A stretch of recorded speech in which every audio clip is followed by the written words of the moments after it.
Hello you guys, welcome back to my channel. I'm Tabitha Carr. I'm really excited about today's video. We are going to be doing a reading vlog. I've just been in a reading rut, and to be honest, within that reading rut, I have been reading, but I have only been reading Ice Planet Barbarian books, okay? It's just like been an easy read for me to continue reading, but without like the decision making. To get out of my reading rut, I picked up some books from the library and I'm really excited to dive into them. Wanted to introduce the books to you. For one, we have this double set. I'm gonna be really gentle. I need to whisper whenever I'm talking about them.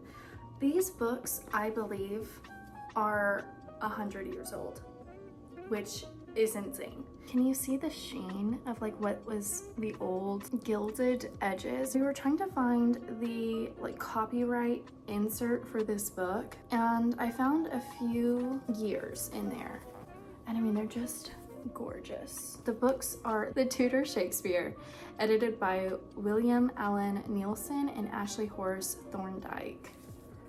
Also very beautiful. Look at that dragon. Have a portrait of Francis Bacon in there. So this book has 1922 in it. So that's over 100 years old. This one is, I don't know if I'm pronouncing it wrong, so don't make fun of me, okay? I was raised on Disney, but Timon of Athens. And then we have this one here, which is also very beautiful. It has this portrait of Shakespeare in it. Beautiful. And then this one is Henry V. So I have not read either of these, The Life of Henry V or Timon of Athens. So I'm really excited about that. I think I should be able to finish these fairly quickly. And then I've been reading this one, so I've got a little bit of a head start at least. Okay, for one, my friend made this cutie little bookmark for me, and I didn't realize whenever she gave it to me that it would make a bow sitting on top of my novel, and I just think it's the cutest thing ever. So thank you so much, my beautiful friend who makes all of these handcrafted little goodies for me. I adore her. She also, I think, made that card that you can see over there for Christmas. This is what the rest of the bookmark looks like. It says easily distracted by books, and it has these cute little book stickers at the bottom. So it's the girls, I was about to say The Good Girls Guide to Murder. It's not that. The Girls of Murder City. Fame, Lust, and the Beautiful Killers Who Inspired Chicago by Douglas Perry. I am really thoroughly enjoying this book. I was really nervous about it being a man writing about women, but so far it's been okay. Okay, gorgeous as well. We love a map. I've really been enjoying it so far. I really like all the different like POVs. I think it's pretty straightforward to like understand and to follow. This one I'm nervous about, okay? For one, it's slightly more chunky. Ever so slightly. Yeah, like this one's just bigger. So obviously these, let me be gentle, are going to be, you know, very clearly much smaller. If you can't tell. Remarkably smaller, like about a quarter, 3/4 less of a size. But this is the other book that I have. I've not started this one, and it's a Kristen Hanna book, and it's The Women. I've heard so much about Kristen Hanna. I have not heard a lot about this book. I've just heard that she's such an amazing author. So I do want to take my time with this one, and I feel like that's why I haven't jumped into it yet, is I'm almost intimidated because I know how good she's supposed to be, and so I want to like be really attentive, because it's like maybe I'm overhyping it because I've heard it's so good. I don't want to like read it and then wish I could read it for the first time over again, so I want to be like very delicate with my reading experience of it. And for this, it's like, oh, okay, like I don't necessarily care about this book, so let me just dive on in, and it doesn't matter if like the circumstances are perfect, if the room temperature is right, if I'm wearing the comfy, coziest little clothes. Like I just want to have like the perfect tea while I'm reading this, and like, you know, have everything that I need to like really just dive in and appreciate this book. We're going to be doing a reading vlog, and I'm excited to take you along. I just wanted to get the ball rolling, literally stop procrastinating starting this video so I can actually start reading the books. Don't ask me why I am the way I am. Just enjoy the ride, all right? It is what it is, man. I'll be there when you're cold. I'll never tell a lie. I'll be there when your heart breaks, darling. I won't ever be far, 'cause I'll be where you are. Just look into your heart, I'll be there. I won't. Welcome to my little reading corner that I've made. So, got some whiskey up here. Not that I really drink whiskey, but it looks fancy. And then I've got a photo album of all the times that I've gone to Disney. This is one of my favorite books because I just love Audrey Hepburn and the pictures in it are so beautiful. And then I haven't ever read this, but I think I really like the white of it. I think it looks really good. And obviously it's an ode to like my musical theater days. Then I've got a record player with my present record collection. I really want to get some that's like just like jazz or like instrumentals. Right now everything has lyrics and maybe I don't want that if I'm just sitting here reading. And then I don't have anything down here yet. I just got back from my little walk and I was about to read before I have to hop back on work. I think I'm gonna jump back into this one. I was reading this one yesterday, which is the Timon of Athens. What if it was called Timon?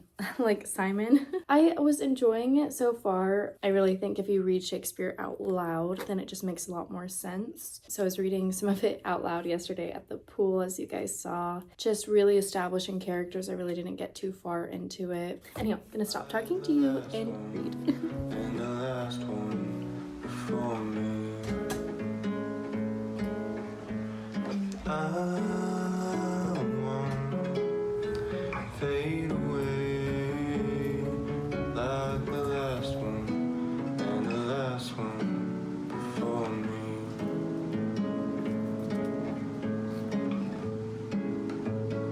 I can hide In a shocking turn of events, I made myself a matcha today. I don't know if I've ever made myself a matcha, but I was just really craving one. Like I had half a cup of coffee from yesterday and I am about to finish this one and I'm like, I don't know, I want another one. But I won't. I'll restrain myself. I really like this book. I think it is sometimes a little hard to follow like the different characters because you're like jumping around a lot. Like I kind of wish there was like a character guide. Oh, there is. Okay. There's a little character guide, so that's nice. Maybe I just need to refer to this more often, but just trying to keep everybody sort of straight can be kind of confusing.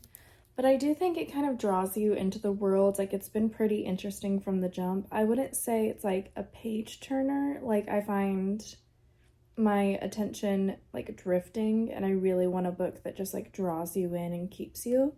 It is really good. I've enjoyed it so far. And it's really interesting, like the historical elements, and I don't know how much like fictionalization there is with it. Like I said, I'm just coming out of a book rut, so I'm trying to get like in the mood to like read something.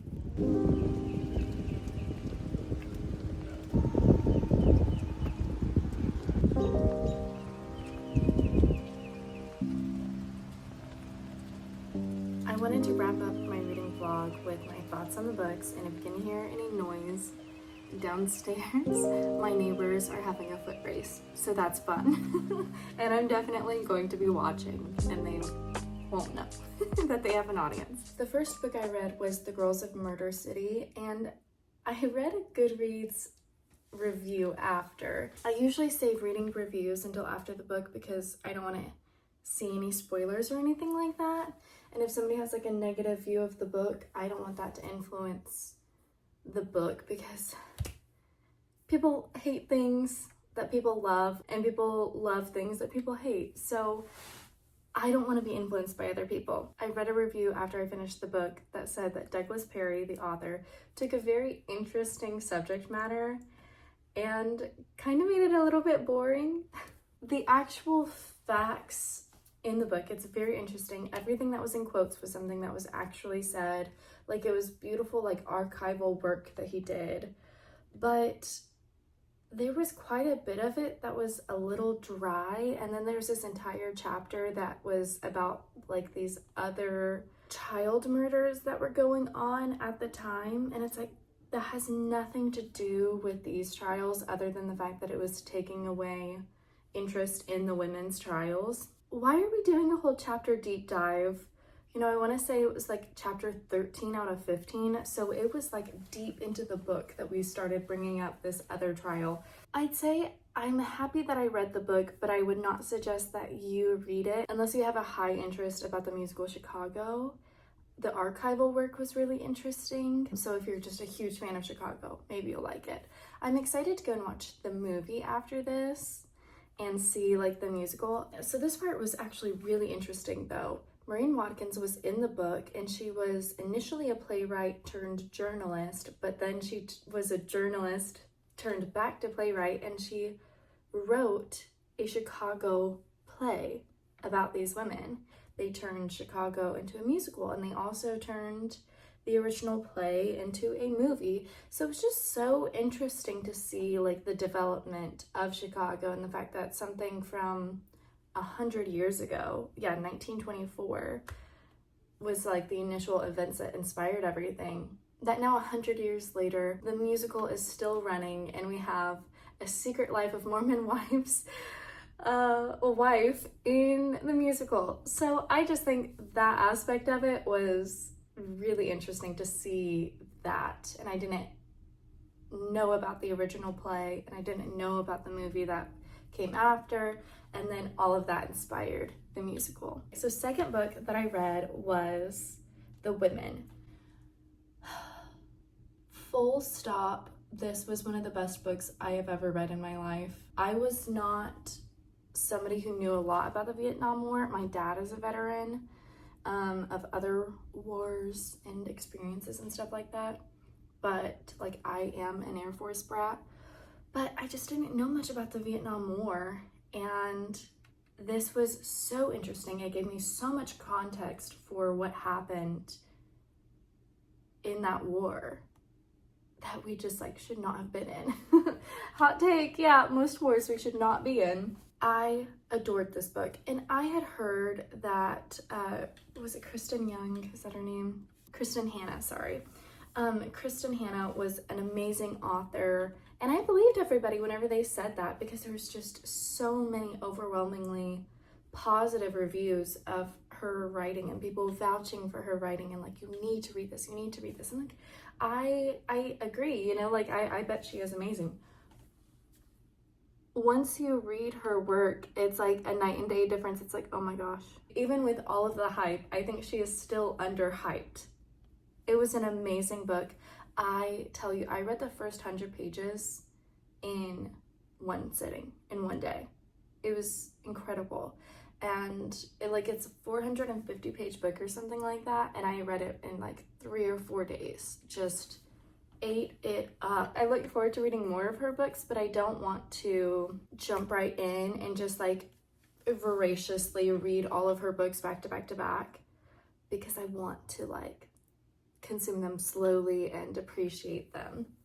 But I will say it got a little slow in like certain parts. Like there is just so much darkness that this character faces that whenever you think that she's going to be turning over a positive leaf, something else happens and you're like, oh girl, okay. It's a beautiful way that the story like unfolds at the end. It's not necessarily the ending that I thought she was gonna have, because again, it was just like boom, boom, boom, boom, one thing after another. But that's how life is. Like, it was a very realistic book of just how overwhelmingly hard life can be in very extreme circumstances. But I just felt very seen by the author. Like, even though I've never dealt with so much of what was in this book, I understood the character. I understood the decisions that she was making. It's making me emotional now because she was just so real. And I'm going to honestly miss a lot of the characters that were in this book. It's like one of those books where like she sits on the beach like as a theme within this book, and like a recurring moment in her life is just going and sitting on the beach. And it's one of those books where you can like taste the salt. You can smell and hear the sea foam crackle as the waves hit the shore. Like, it's so vivid, and it felt like a life lived, like I was living in that moment. It's so good. I could go on and on about it. Okay, so the third book I read, I didn't end up reading Henry V. The other book I read was Timon of Athens, and it took me like 2 months to get through this short little play. After getting into the book, I wanted to understand some of the setting and things like that, understand some of the characters within it, so I could just like build the play in my mind. And it was like, oh, this is like an unfinished work, and people think that there were like multiple authors that sort of cobbled together this Shakespeare work to just wrap it up and finish it. And yeah, I agree. Like, as somebody who does not have, you know, I mean, I have a bachelor's degree in musical theater, but I don't have a degree in English and like literature to like speak with authority in the matter. But absolutely, this book was, or this play was unfinished. This one scene that comes out of nowhere, where there's just suddenly somebody on trial. No character in the play who is actually on trial that we have ever met before. And then it's this huge turning point in the book. It affects the events of this side character that ends up being a huge part at the end of the play. We have no context for how that got there. So it's very jarring, and I will say this. It was a funny read, because the way this person pivots, he experienced tragedy. I think it's a tragedy, a tragic Shakespeare play. But within the tragedy that he experiences, he goes from being 100% this like loving, devoted, charitable person to being like miserly and just like screw everybody, a plague upon everybody's house. So it was absolutely like an enjoyable read for sure, but kind of hard and slow to get through.